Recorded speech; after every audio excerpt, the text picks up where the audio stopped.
Wow, that just date me. I've known this lady for at least 50 years. So without further ado, I bring to you my friend Jewel Diamond Taylor. How are you, Jewel? How could it be 50 years? I'm 45. Oh man, I know it. I know it. I thought about that just before the show itself, and I said to myself, I said, wow, I've known. Well, she's known me that long. Um, I was the little, I was the boy that y'all had to take with you. If y'all was going to the store, yourself, my sister Tammy, Gracie, Joy, if we were going any place, y'all Yeah, had to take Derek with you. I don't we know if had, you know that. I tagged we behind had no idea. Those were the good old days. like I was your protection or something. I don't know. I don't know what our parents were thinking. Um, Jewel, it's a pleasure to have you on my show, and I wanted to ask you just one thing. Not ask you, but let me um, brief my viewers on who you are, because if they don't know who you are, they will know when you leave this show. Now, she's Okay. an inspirational speaker, number one. Okay, an author, a life coach, a counselor, founder of Women on the Grow Incorporated, and we're going to definitely talk about that. Okay, Mhm. um, and being an international speaker along with a emotional wellness educator. And God put on my heart to invite you to a show and speak to you, um, because at this time we need to hear something from someone else besides the bad news, besides the terrible things that are happening. First of all, tell me how your household is coping with the shutdown itself personally, and what can our viewers do to, should I say, calm their household? I know a lot of people are sort of upset in the house at this time. What would you say? Yeah. Yes. We're living in some very interesting times. I've often said that the good and the bad is happening at the same time. And we have to just focus on, we don't need to be naive because there's some tragedies and stuff, but we don't want to be so consumed with it that we can't function, that we can't still find something to be grateful for every day. My household, we're blessed. But there's so many people I know that are stressing, unknown, stressing because their business, livelihood has been impacted, or because they've lost a loved one. We know that our hearts go out to them. But I feel like my mantle and my purpose is to flip the coin and show us there's another side to it. How can we be creative? How can we be grateful? How can we be resilient? How can we practice compassion? How can we have a sense of humor? How can we go into our toolbox to get those things that help us to cope with the unknown? When actually, D. Smokey, we are always dealing with the unknown. But I think we got comfortable in our comfortable homes, in our freedom to do whatever we want. We got comfortable with our jobs. People didn't like their jobs, now they want their jobs. We got comfortable, and it put us to sleep thinking that we are in control, and we are not in control. What we are in control is how we are responding and how we are reacting and how we are monitoring what we're thinking, what we're saying, so Yes. that we don't find ourselves, going into a dark place. So I am constantly monitoring what am I thinking Mhm. and who's in my ear. Let's turn the television off. Let's focus on something. Today, when I was feeling a little bit off, I just walked around the corner Mhm. and I just shook it off. And I was just taking deep breaths and just thank you, God. I'm on this side of grace. I don't take it for granted. It's just like my gratitude just went up higher because of this crisis that we're going on. It made you look at every little thing that sometimes we took for granted, Yes. you Understood. know? And so, Oh, go. yeah. Please continue. And so, yes, I love being a vessel of hope to encourage other people to look for the silver lining, to go deeper with our prayers. And you are one praying man. I see you on social media praying every day. I'm like, you better go, Eric. That is so powerful. And they're simple prayers and they're authentic prayers. They're just talking to God. And I think we all need to get in that doing that, not just out of season, but also in season. We just have that relationship. And what I'm finding is that people are, freaking out because they can't go to church. And it's like, now is the time to realize that you are the church and that if you need to be with other people to ignite your faith, then you need to look at that because it is a do-it-yourself job to be able to have that relationship with God, to trust God in the unknown. Fellowship is wonderful. I love it too, but it can become addictive to where you think that's the only way that you can have a connection with God, and that's the only way you can have your faith go to another level. So we're being tested Yes. with our finances, tested with our family. People are experiencing cabin fever. We're being tested with our faith. Do we really believe all the scriptures we've been reading? Do we really believe all the songs we've been singing? We're being tested with our physical body, recognizing that some of us are out of shape. I was saying today, I need to put a mask on my mouth when I'm in the house so I can stop eating so much. Absolutely. You mentioned cabin fever. Some folks may not understand the actual definition of that. Let's back up and let me ask you to define cabin fever and possibly some solutions of that. So go ahead, Joe. Yeah, sure. Well, years ago, I used to speak every Friday at the Terminal Island Prison for men that were in a cell, no TV, couldn't move around, no luxuries, no comfort. And those men had to adjust at limited space. I went to South Africa and I saw where Mandela had a tiny cell and he came out of it to become a president. He came out forgiving. But a lot of us are in our homes with TVs, refrigerators, washer machine, dryers, air conditioning, heating, but we're closed in with family members, or there are a lot of people that are single and they're like extroverts. They're used to going, they're used to being busy. So the walls are shutting in and they're restless. And some of their demons are being stirred up. Some people that were soothing themselves with alcohol or drugs or whatever, now because they don't have good coping skills, the cabin fever causes them to go back to some bad habits that really are not healthy for them.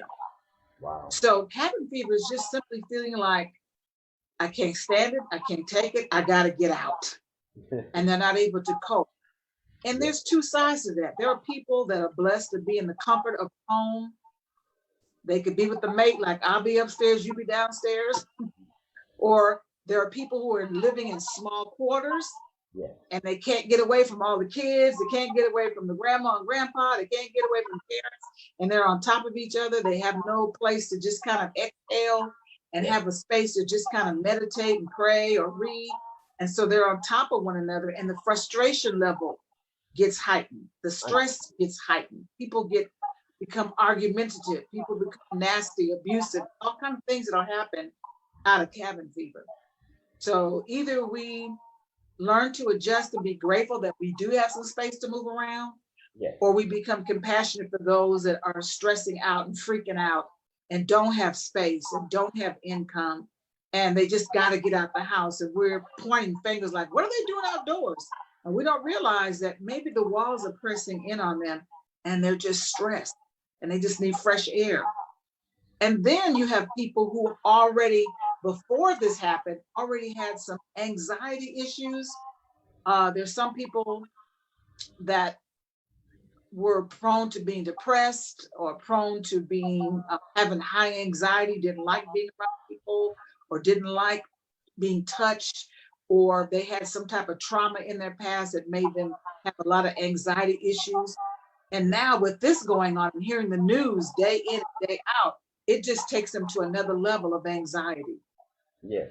How about that news? I watch the news continuously. My wife tells me I'm overindulging, and she's at the point where she said, and I mentioned to her the concerns and the numbers and the percentages and things like that. So she's at me with, don't believe the hype, don't believe the hype. And but I'm listening to the numbers, including um, the African American population. And from what here's what from the government is giving us, or should I say, the media is giving us, that we're in a higher percentage of catching this virus and a higher percentage of dying from the virus. This is what there's. This is what is, so that should I say, statistically out. What um, what the government is providing us, the media is providing us. I'm not going deep into the government, but what I'm saying is, and I was letting her know that that's my concern. That's concern. And she's saying it's hype. Don't believe the hype. They have to blame it on, they blamed it on the Chinese. Now they're going to blame it on the black people. So we'll be X'd out once everything comes back to, should I say, status quo. If they, I don't think it's so much that they're blaming us, but what's being revealed, spotlight has been put on our community that is already lacking in good grocery stores. So there's poor nutrition, already lacking in jobs, already having a high rate of homelessness, already having a high rate of high blood pressure, already having a high rate of asthma, already having a lot of health issues. And so when you are in an urban community and you're lacking things that make you a healthy person, you got a job, so you're not worried. You're eating good because you got good grocery store. You're living in a nice home. Your stress level is less, so you're less likely to get it. But if you are living in the urban community and you already had stress, you already couldn't pay your bills, you already couldn't go to the doctor, you already were eating a high salt diet, you already had diabetes, that is what makes you more prone to get the virus. understood.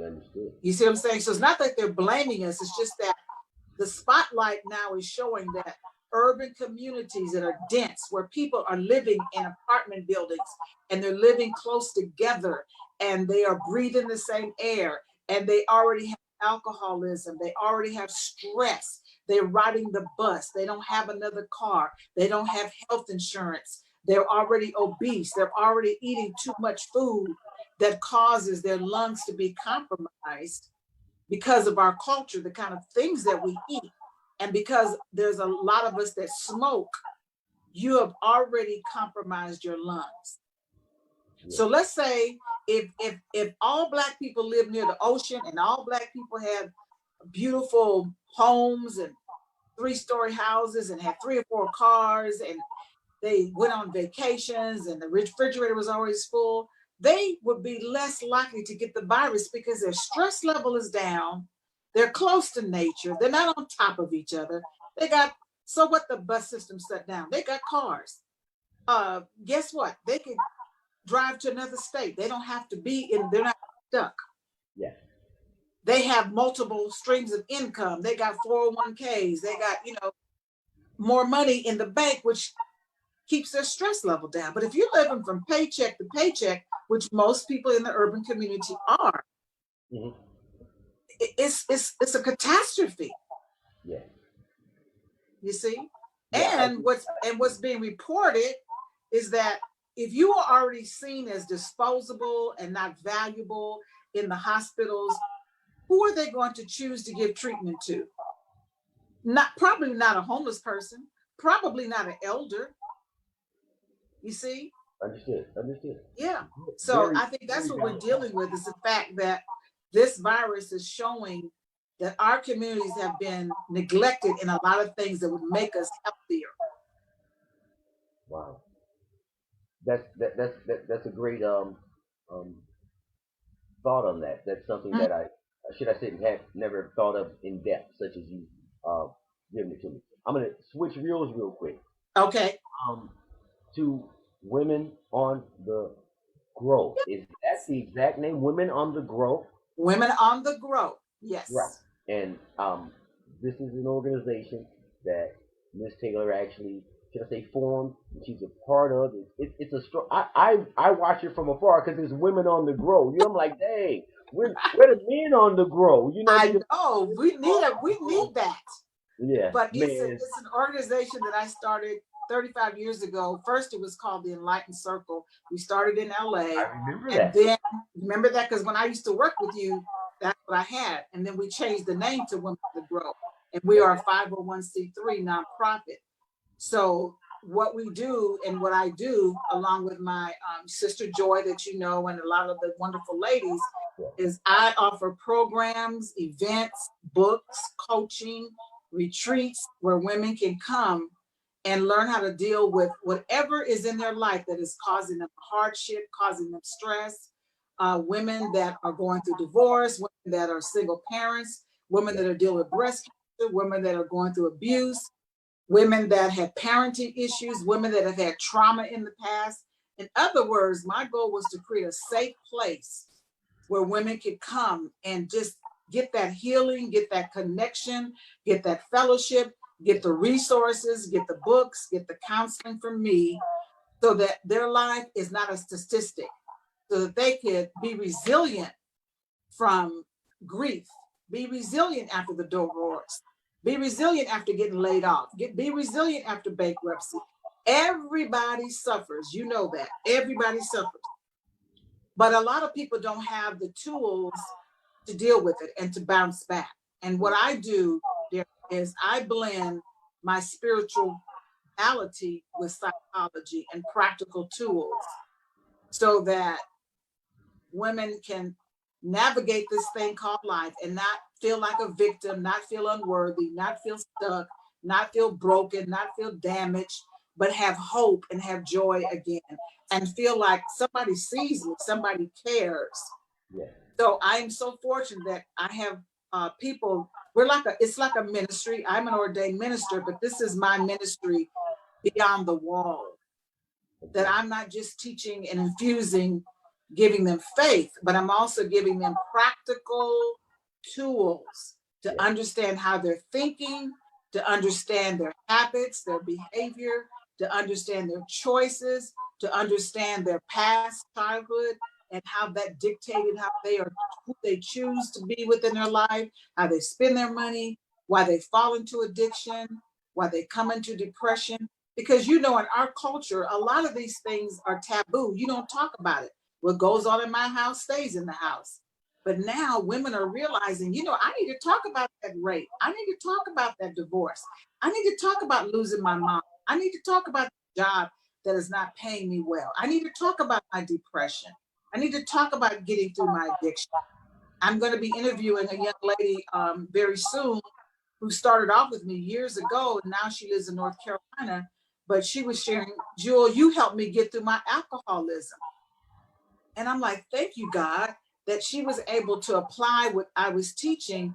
And she says, I am sober now. I think it's 2 years she's sober. But she was drinking because she was unhappy with her life. It's not, you're not a bad person because you're doing it. But when you lose control and it takes over your life, Yeah. then you need help. Right. And so that's what we do is to provide that safe place to share without judgment, Yeah. because we've got women that have been incarcerated, women that have degrees, women that have no degrees, women that have jobs, women that don't have any jobs, women that are married, women that are single, women that have been married 3 or 4 times, women that don't have any children, women that have lots of children, blended families, Yeah. corporate women, entrepreneurs like myself, authors, lawyers. It's just all types of women. But we realize that once we lay our ego down and we stop judging and we're in a safe place, we can talk, we can share, we can pray, we can cry, we can heal. We travel together. We've gone to Hawaii twice. We've done retreats in Malibu, Palm Springs on cruise ships, taking a train ride to Santa Barbara. I do retreats for the women where they can just get away from family and the demands of life and just take off the superwoman cape. But you're right, there needs to be something like this for men too. It does. Speaking of men, how's your husband? And I haven't seen him honestly in probably 35 years, 30, I, 35 years. But you give him a hearty hello from D Smooth, please. I Definitely. sure will. He's doing fine. He's downstairs restless because he's an extrovert. He Right. likes to be gone. He doesn't like to be in the house. Yeah. So when we talked about cabin fever, that's John. He's like, Okay, I got hey, you. I got to get out, Right. But otherwise, we're blessed. We're missing our son and our grandson because we haven't been able to be with them. Yeah. Missing our siblings. He has brothers and sisters, and I have my two sisters.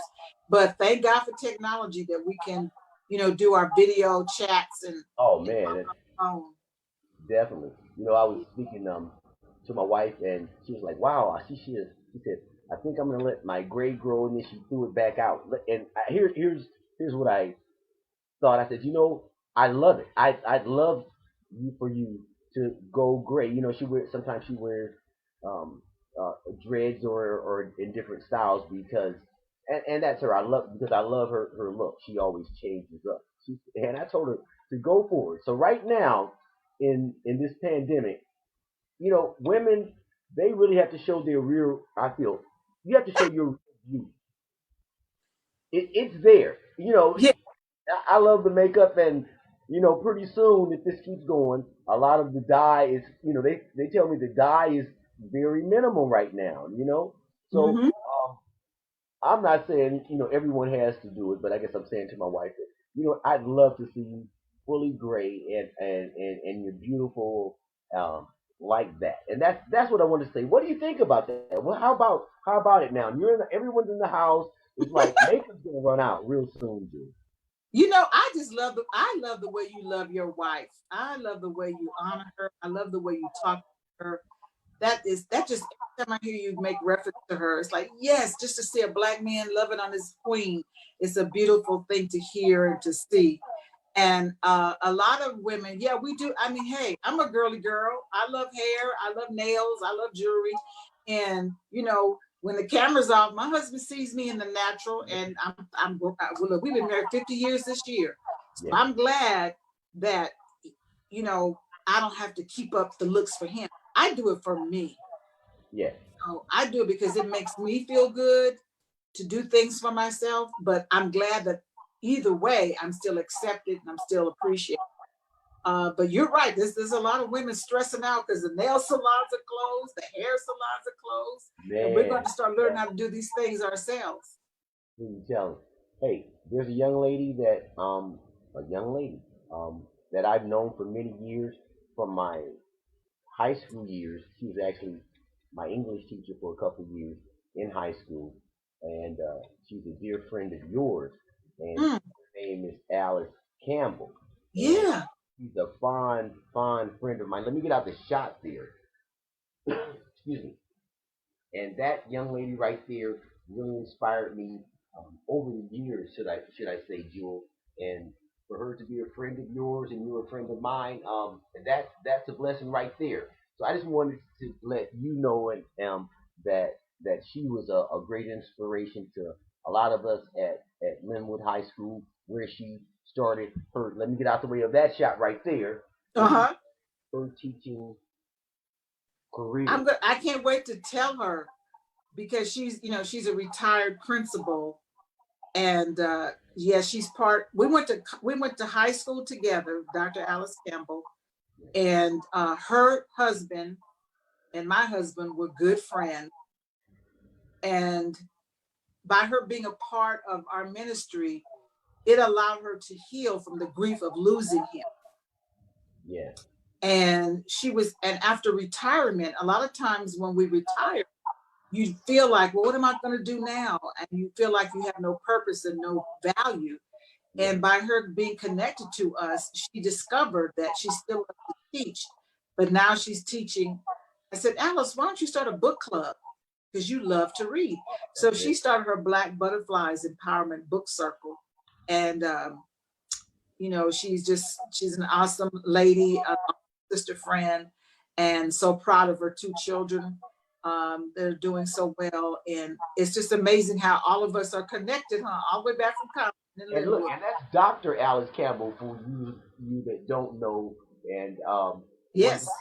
speaking of that, again, as I mentioned, she's a part of our Linwood life. That's why I grew up in the city of Linwood. Mm-hmm. And to speak of my show tomorrow night at 7 o'clock, I actually have several people from Linwood High School, class of 1978. That's right, 1978. And I'll have probably 10 to 12 individuals tomorrow night on my show at 7. And we'll talk and we'll giggle and laugh. And I do have some memory pics that I have memory pics that we're going to love. We're going to laugh with it. So tune in if you get a chance tomorrow night, unless you have to go to work at early in the morning on Sunday. So that was a joke there. But Jewel, I love just um, just being a part of your friendship. That's what I like to say. I love seeing you in social on social media and doing what you do. Okay, Mm, and you inspire me to do what I do because I do it for the enjoyment of it. This is yes, an outlet. Let me tell you, I'm blessed. You know, yes. I have my own man cave, as you see. My wife doesn't bug, allows me to get in here and tinker and do what I do besides giving me a call on the telephone every once in a while. And Hmm. it's enjoyable. It's here, so I thank God for the room that I have and the space that I have, and I really choose ask that He continues to bless me in blessing others. My 1 minute prayer, Jewel, came from me shining on the internet, and I was saying, la la la, look at me, and God Hmm. said to me, speak my name, Come on. and I was stuck. I'm like, and Out. God said to me, speak my name. Speak his name. Yeah. I was stuck, and I said, God, what do you want me to do? What do you want me to do? And the very next thing I did was a prayer. Mm. That hasn't stopped. That has inspired me. That has saved me. That has um, blessed my children, blessed my grandparents and parents and marriage. It's blessed me. I found out that if you store some prayers up, God God reaches into your prayer closet and protects you during that time you need it. Yes. And I'll say it again: if you pray up, you store those prayers up. I have hundreds of. I'm so proud of myself as an individual to You have. should, because you're so consistent. You do it every single day. A lot of times I couldn't start my day without do without doing it. And I'm really trying to be consistent with it and ask God that He blesses me in growing. And if one person looks at it, if no one looks at it, you know what? I'm blessed because that's my prayer that I stored up for when I call on God. So It's your foundation. So yes, when the world is shaking, you're able to still stand. yes, definitely, definitely. So it's Yeah. I really truly thank you for tuning in with me just for a moment, and it's been I and cannot believe it. An ice cream truck is going down my street. You hear oh, that? don't give me some ice cream. I hope you have on a mask. I tell you I that. know. I hope you, What is oh, he doing going down the well, street? Well, he has to make a living. He got to make a that's living. right. That's right. You know, and also before we get off, you have, if I'm not mistaken, on the phone a thought of the day. Am I correct, Jewel? Mm-hmm. Okay, Trying and to be like you. No, for years I've had a thought for the day, and one of our Women on the Grove tribe sister friends, she sponsors it, Joanne Mitchell. I'm thankful to her. And that number is 310-526-2552.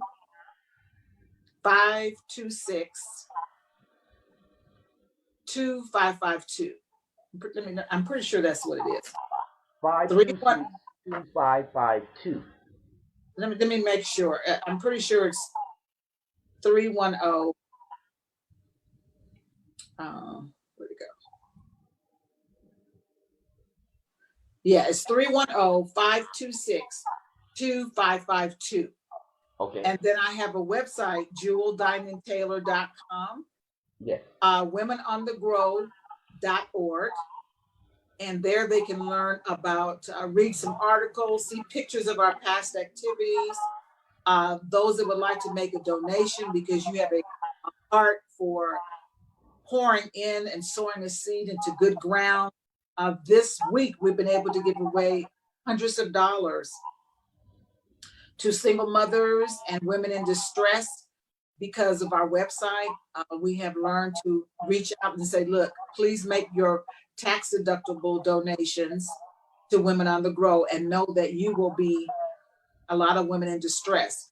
Derek, in this past week, I've done 13 free counseling sessions. Yes. 13, because women are freaking out. They're single, they don't have any money, they're depressed, they're caregiving for loved ones, yes. They're taking care of children with special needs. And so I'm able to do that for free, because normally my counseling and coaching, there's a fee because this is my livelihood. Yes. But when I find that a woman is in a hardship situation, I'm able to waive that because of people that are kind enough and have a heart, and they make donations. They make donations from a few dollars to $100, and they can do that.